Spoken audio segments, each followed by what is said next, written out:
आखिरी रंग episode number 2138 positive Karma. Doctor आदि कश्यप, मुंबई से मानुस।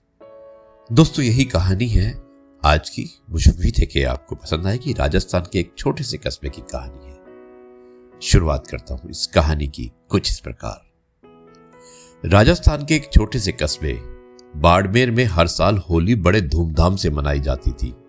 लेकिन उस साल मोहल्ले में एक घर ऐसा था जहां रंग नहीं आए। वो घर था राम प्रसाद जी का। राम प्रसाद जी 70 साल के थे। पत्नी का देहांत हो चुका था और उनका इकलौता बेटा राजेश नौकरी के लिए मुंबई चला गया।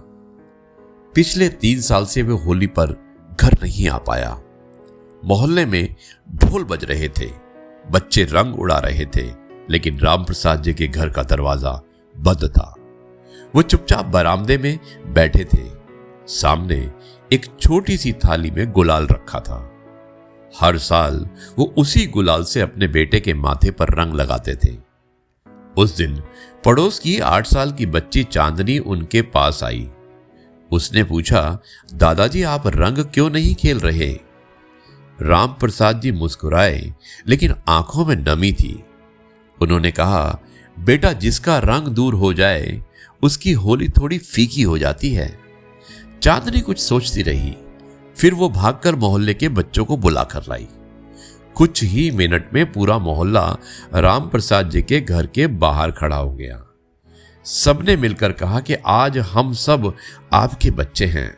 और अचानक गुलाल उड़ने लगा। राम प्रसाद जी के चेहरे पर वर्षों बाद सच्ची मुस्कान आई। उसी समय दरवाजे के बाहर एक टैक्सी रुकी। टैक्सी से उतरा राजेश, उनका बेटा। वो अचानक छुट्टी लेकर घर आ गया था। दरवाजे पर अपने पिता को बच्चों के साथ रंग खेलते देखकर वो कुछ पल के लिए रुक गया। उसकी आंखें भर आई। वो आगे बढ़ा और चुपचाप पिता के पैर छू लिए। राम प्रसाद जी ने उसे अपने गले लगा लिया। फिर गुलाल उठाकर उसके माथे पर लगाया और बोले, आज मेरी होली सच में पूरी हो गई। आदित्य ने धीरे से कहा, पिताजी मैं समझ गया। रंग सिर्फ त्योहार के नहीं होते, रंग रिश्तों के होते हैं। उस दिन राम प्रसाद जी ने महसूस किया कि कभी कभी भगवान हमारे खालीपन को लोगों के प्यार से भर देते हैं। दोस्तों, जिंदगी का सबसे सुंदर रंग रिश्तों और अपनापन से बनता है। जिस घर में प्यार होता है वहां हर दिन होली होती है। त्योहार रंगों से नहीं, दिलों के मिलने से बनता है। यही था मैसेज आज की इस कहानी का। मुझे उम्मीद है कि आपको कहानी पसंद आई होगी। अब मैं इस कार्यक्रम को यहीं पर समाप्त करता हूं और कल आपसे एक बार फिर से मुलाकात करूंगा कुछ नई बातों के साथ। तब तक के लिए आपसे कहता हूं, जय गुरु जी, शुक्राना गुरु जी।